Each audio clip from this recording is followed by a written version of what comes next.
Okay, let's start with a tough question. How does America's absolute highest law enforcement institution, the Department of Justice, get vanquished by politics and fear? It's a powerful question. And we're not just summarizing events today. We're really trying to look at the mechanism behind it all, how fear was used, how it paralyzed justice. Right. And that's why today we're doing something a bit different, an extended analysis. Think of it as a bold new take on book coverage. Yeah, it's more than just your typical summary, though we'll definitely cover the key points too. We want to dig into how the authors actually shape their argument, how they build influence, and crucially, how they earn or maybe lose your trust as a reader. The idea is to give you, the listener, tools to read with sharper insight, maybe even greater discernment. Exactly. So, should you read this book? This deep dive should help you figure that out. And hey, it's probably pretty useful for aspiring writers too, seeing how persuasive nonfiction gets built. We'd love to hear if you find this format valuable, by the way. Your feedback really helps us shape future content. Okay, so the book we're diving into is Injustice: How Politics and Fear Vanquished America's Justice Department. The authors are Carol Leonnig and Aaron C. Davis. And it's worth mentioning as we get started that what you're hearing is a unique two-host AI conversation. That's right, powered by Google's NotebookLM. It allows us to get deeper, more dynamic analysis by synthesizing these complex materials together. Pretty cool tech for this kind of deep dive. So back to the book. Trust is huge here. We need to talk about the authors, Leonnig and Davis. These aren't just commentators, right? No, absolutely not. They're Pulitzer Prize-winning investigative reporters. That background is, well, it's central to the book's credibility, its persuasive power. Why them specifically? What makes their perspective so compelling on this topic? Well, it comes down to their track record. Deep sourcing, editorial independence, that's expected. But crucially, it's their access. Access to what? To exclusive DOJ materials, internal documents, and maybe most importantly, getting candid conversations with people inside the department, current and former personnel. Ah, so they're pulling back the curtain, getting past the usual political spin. Precisely.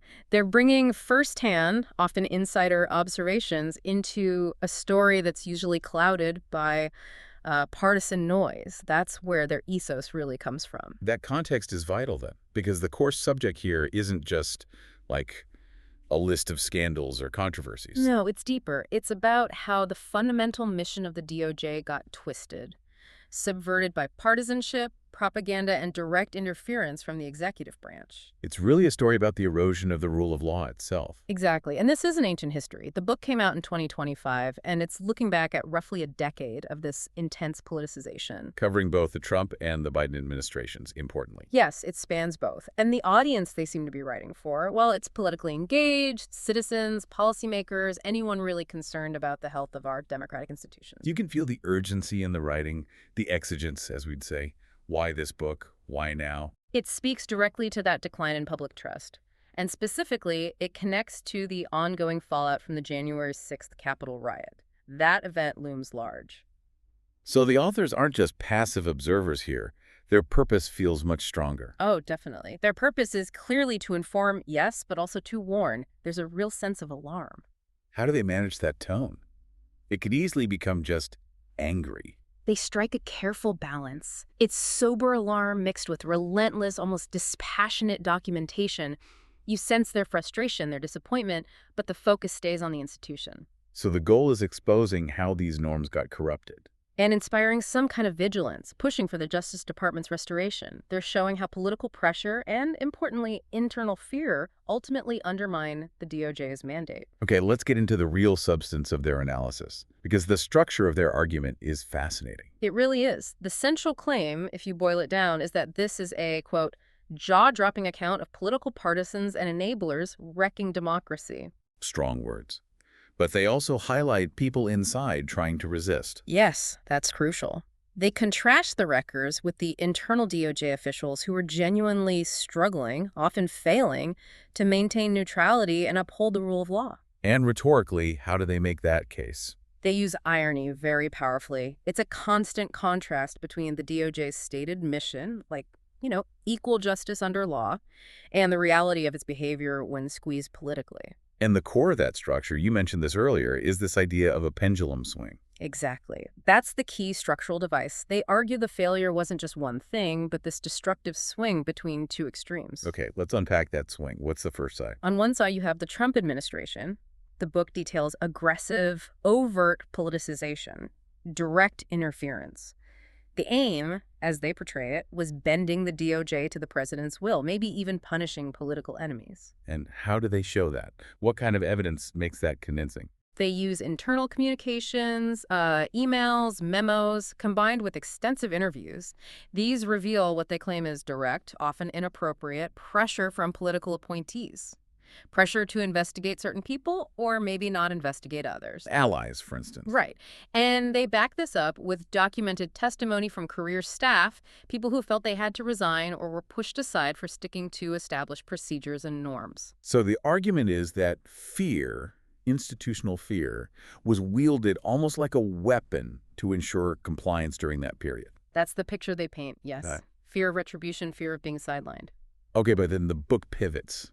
The pendulum swings. What happens during the Biden term, according to their analysis? This is where the irony really lands. They argued the DOJ became almost paralyzed by the opposite extreme, a profound fear of appearing political in any way. Attorney General Garland's approach, they term it excess caution. Yes, leading to what they describe as an intense, risk-averse stasis, a reluctance to move decisively, especially on politically sensitive cases. So the overcorrection becomes its own problem. That's the core argument. The extreme reluctance to act, driven by the fear of appearing partisan, was in its own way just as damaging to the DOJ's credibility and function. How so? Damaging in what way? Well, they argue it led to delays, a paralysis that meant accountability wasn't happening in a timely way. This allowed perceptions of immunity or impunity to grow. Wait, hang on. Are they really arguing that being too cautious, acting too slowly, is fundamentally as damaging to the rule of law as aggressive partisan interference? That feels like a really stark comparison. It's a very strong claim and a difficult one to weigh. But they use repetition, rhetorically, to hammer it home. How does that work? They keep showing examples, instance after instance, where they argue this institutional fear of backlash, fear of appearing biased, caused this paralysis and overcorrection. So 2 different failures, same outcome. Essentially, yes. They argue it undermined the institution's effectiveness in 2 completely different ways. One was active interference, the other was passive paralysis. But both, they conclude, resulted in a failure of justice being fully served. It's a provocative thesis. It certainly is. Okay, before we dig deeper into how they build that case with evidence, let's take a quick moment. If you're finding this analysis useful, check out the Mindful Moments YouTube channel. Right. It offers more AI-powered book analysis, summaries, critiques, really good stuff for inspiring reflection and rational thought. Definitely worth a look. So back to building influence. How do Leonnig and Davis earn the reader's trust on such contentious points? Primarily through the sheer weight of their evidence. That's the logos appeal, right? The narrative is just packed with supporting details. Like what specifically? Extensive interviews, citing official documents, laying out detailed timelines, using direct quotes from insiders. This rigorous sourcing underpins their conclusions, especially on why certain decisions were made or not made in both administrations. And they have to make complex legal and bureaucratic stuff understandable. Yes, and they manage that well. The language is clear, it's precise, it carries institutional weight, moving between straightforward reporting and pretty sharp analysis of procedural constraints and political pressures. But it's not just a dry academic report, is it? There's an emotional dimension, too. Absolutely crucial. They know they need more than just data. They weave in personal vignettes very effectively. That's the pathos. Using emotion not just to, stir things up, but to show the real-world impact. Exactly. To demonstrate the human cost of these institutional failures. You feel the frustration, the fear, sometimes the disappointment. And those personal stories are key, I imagine. Oh, yes. They highlight these stubbornly brave career people agents, prosecutors who genuinely tried to uphold justice but were blocked, either by direct political interference or later by that institutional paralysis we talked about. So it's that blend. The documented turmoil inside the DOJ, the hard data, plus the emotional weight of those individual struggles. That combination is powerful. It moves the reader from just being interested to having a deep, foundational concern about what's happening to American governance. You see, step by step, how norms break down when politics overrides process. It sounds like it really hits the mark for a certain kind of reader. someone already engaged with politics and governance. Definitely. The mix of that newsy, high-stakes drama with the necessary procedural detail works very well for politically literate readers, people who kind of understand the basics of how the DOJ is supposed to function. But maybe not for everyone. Well, the authors themselves, or rather the analysis of the book, acknowledges that. For some general readers, the sheer depth of the institutional analysis, the complexity, it could be intellectually demanding. It's not beach reading then. No, definitely not. It requires focus. You need to pay attention to the timeline, the nuances of legal procedure, to really grasp the full scale of the failures they're documenting. Okay, so let's try to assess the overall achievement. What does the book accomplish? I think it's a really carefully constructed argument. It moves very effectively from specific scandals, things people might remember from the news, to a much broader systemic diagnosis of the institution itself. And its main contribution is Bringing to light just how deeply norms were undermined, and crucially, detailing the potential long-term consequences of that erosion for justice and for democracy itself. So connecting back to the listener, what's the real relevance here? This so what? The book serves as a powerful cautionary tale, really, for any democratic institution anywhere. That synthesis of personal stories and deep institutional analysis shows exactly how politics and fear can corrode even seemingly solid norms. It forces you to look past the daily headlines. Yes, it pushes readers to consider the systemic risks, how fragile these things can be when political interests clash with institutional independence. It definitely advances the public discourse on that front. Which leaves us with a pretty challenging final thought, something for you, our listeners, to consider after this deep dive. If a book like this can meticulously document institutional paralysis, a failure of the system to correct itself, what does that imply? What specific actions, maybe outside of government, might citizens need to take to restore trust and independence when politics just leads to inertia? That's a heavy question. What happens when the checks and balances themselves seem compromised by fear or politics? Exactly. Something to really mull over. Indeed. Well, thank you for joining us for this extended analysis of injustice.